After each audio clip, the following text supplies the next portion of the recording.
દર્શક મિત્રો, આપ જોઈ રહ્યા છો ગુજરાતની એક એવી ચેનલ કે જે તમારા શહેરના પળે પળના સમાચારો તમારા સુધી પહોંચાડે છે.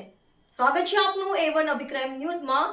હું છું એન્કર અર્પિતા પટેલ. બચાવ બન્યો દેશી વિદેશી દારૂનો હબ. પૂર્વ કચ્છ એલસીબીનો મોટો સપાટો.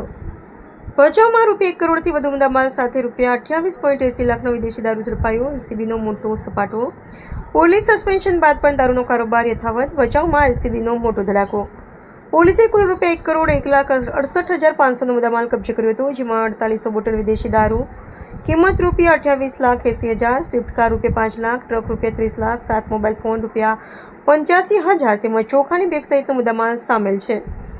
કાર્યવાહી દરમિયાન રાજુ ઉર્ફે પ્રેમ ઉર્ફે ડોલુ જટ, ટીકુ સતપાલ જટ, મોનુ ઉર્ફે મહેન્દ્ર જટ, અમન ઉર્ફે રાજેન્દ્ર જટ અને સાહિલ ઉર્ફે સુશીલ જટને ઝડપી પાડવામાં આવ્યા હતા. ઉલ્લેખનીય છે કે ભચાઉ પોલીસ સ્ટેશન વિસ્તારમાં અગાઉ પણ દારૂની મોટી રેડ બાદ અનેક પોલીસકર્મીઓ અને અધિકારીઓ સસ્પેન્ડ થઈ ચૂક્યા છે. હવે જોવાનું એ રહ્યું કે જિલ્લા પોલીસ વડા દ્વારા મામલે દમદાર અને કડક પગલાં લેવામાં આવશે કે નહીં. રિપોર્ટર ભરત ઠાકોર, કચ્છ.